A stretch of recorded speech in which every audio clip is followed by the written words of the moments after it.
table by the glass window. And we're just going to start here in a minute.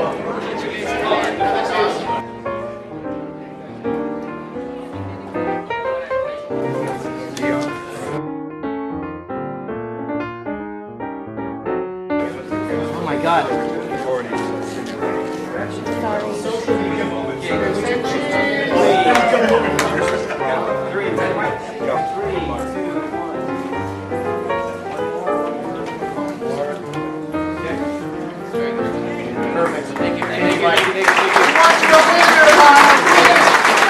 Hi everybody, it's really nice to see so many people here. Where were you last month? We'll see you again next month, okay? It's a potluck, so come next month, there'll be food. The way this is going to work this evening is each of our candidates is going to have 2 minutes for an opening statement. Then we have a series of questions that were submitted to the Town Council online, and they've been vetted by members of the board. Each of the candidates will answer each of the questions, and they'll have 2 minutes each to answer those questions. And we'll take turns so that the person who answers the question first isn't always the same person. Sorry, guys. To introduce our candidates this evening, Mike Aguirre was elected San Diego City Attorney in 2004. He's also served as an assistant U.S. attorney. He was born at Mercy Hospital, graduated from Camelback High School in Phoenix. He also graduated from Arizona State University, and he was student body vice president while studying there. He attended the University of California, Berkeley. He earned his JD in 1974 and subsequently earned a master's in public administration from Harvard. Mike Aguirre loves Clairemont. David Alvarez was elected to the San Diego City Council in 2010 and had previously served on staff to State Senator Denise Ducheney. David was born and raised in San Diego and graduated from San Diego High School. He was the first in his family to graduate from high school and college, graduating from San Diego State. On the City Council, David represents District 8, home to our city's southernmost communities. David serves as chair of the Natural Resources and Culture Committee and as vice chair of Land Use and Housing Committee. David Alvarez loves Clairemont. Nathan Fletcher was elected to the California State Assembly in 2008 and previously served our country in the United States Marine Corps. Nathan was born in Carson City, Nevada, and he graduated from California Baptist University.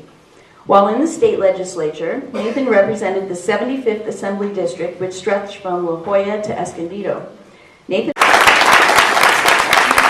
You know, it's my privilege. We're neighbors. I live just up the road here in UC, and it's great to be back with you. I know we popped in a lot when I was in the Assembly, and it was good to be with you a few months ago.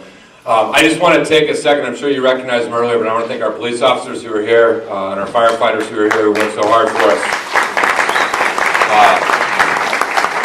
You know, I've talked a lot about public safety in this campaign, and we've talked about the fact that over the last 2 years you've had 37,000 911 calls that were not answered in time. 37,000, and it's not the fault of our officers, and it's not the fault of our firefighters. We have 100 fewer police officers today than we had 5 years ago. We have 165 fewer civilian folks in the police department than we had 5 years ago. Because in a lot of ways I feel like we haven't seen a lot of the investment in the basic things that our residents should expect. Cities found a lot of money for a lot of things, but response times have gone up. And I often said, out of that 37,000 calls, imagine if that was you. Imagine if that was your child who was choking. Imagine if that was someone breaking into your home. And about a week ago, I got a call from a 62-year-old grandmother who said that was me. She lived in the community of Nestor. On October 13th at 4:30 in the morning, she called 911 of someone breaking in her house, rattling the security gate. She was on hold with the dispatcher for 22 minutes. There were no units available. It was 2.5 hours before an officer was available to come to her house. This election is about the city that you deserve, and that's a city that makes sure that all of our residents are safe. It's a city that makes sure our firefighters and our police officers have the staffing and the gear and the equipment that they need to be successful. A city that makes sure that you have roads. We've gone from the 8th worst roads to the 4th worst roads. And that's comparing us to roads in Alaska or Michigan, where they're really hard to maintain. And a city where you have economic opportunities. And so the opportunity over the next 7 years is to rebuild our city. Rebuild it in an equitable way, rebuild it in a fair way, and make sure that you get the basic things that you deserve. That's going to take leadership. It's going to take a lot of other things I will talk about in the next answers, because I'm out of time. But thank you very much for having me, and I appreciate the opportunity to chat with you a little bit tonight. So thank you. Thank you very much. I did neglect to point out that we have a timer, Troy, and he'll be holding up a yellow piece of paper when you have a minute left, and he'll be holding up a red piece of paper when it's time to sit down.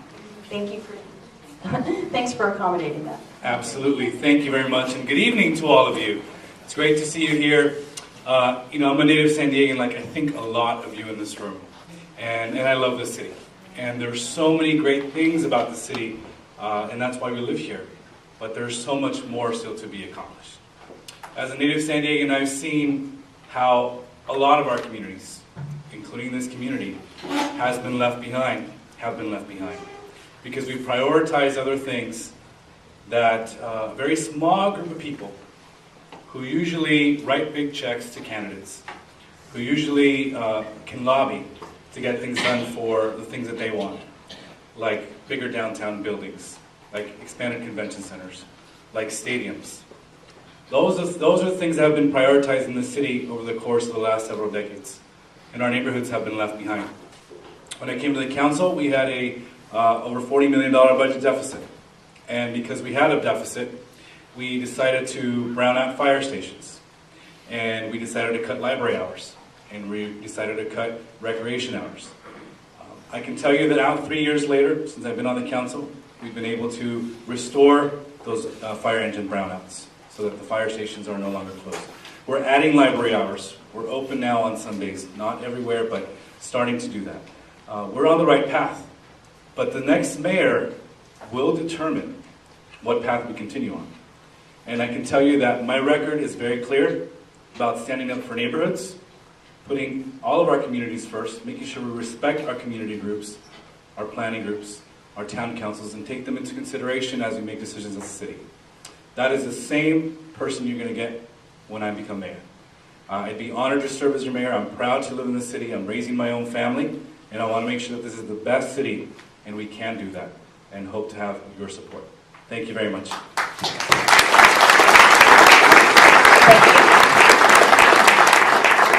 Thank you, Mr. Geary.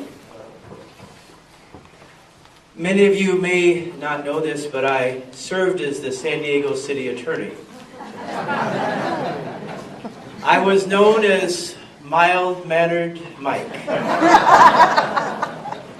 I don't just love Clairemont, I love you. I love the people of Clairemont and of our city. My mom was born here. My mom and dad met at the rec center in 1937 in Golden Hills. I buried my brother here. My children were born here. I love you so much, I want to tell you the truth. And the truth is, we have a mountain of debt called the pension. It's $8 billion. It was $6 when Mr. Sanders took office. The annual payment was $160. It's $275. It's going up because we haven't touched the problem, because the problem is 17,000 people. Can you still use the old formula that was illegally created? And there's no argument it was illegally created. A problem that we have, we don't have enough money. Do you know that we're spending more on the pension, $275, than we are on fire protection for $236, and that's $236 million? Do you know that our roads needed $160 million just to stay from further deterioration? We spent between $3 million and $50. Underfunded them $900 million. Those were choices. We funded the pensions so that we could pay people $300,000 pensions. We didn't even maintain the bare minimum for the roads. The pensions exceed what the IRS even permits to be paid. You know, Nathan talked about what we call a hout prowl. I want to look into that. Let's look into that together. Let's find out if that really happened. A hot prowl, let me tell you what our police department does with a hot prowl. Somebody breaking into your house, they drop everything. I was city attorney, I know that. I want you to, let's look into that and see if what has been told to you tonight is true, or if it's just something that's been said for further manipulation of all of us with disinformation so that we don't find out the truth. As your mayor, I'm going to tell you the truth, and we're going to work our way out of the problems based on hard decisions. We can do it. You know, we got through World War II. That was a lot easier than what we're facing today. I'm watching you. I'm watching you. Okay. Thank you. Thank you all very much.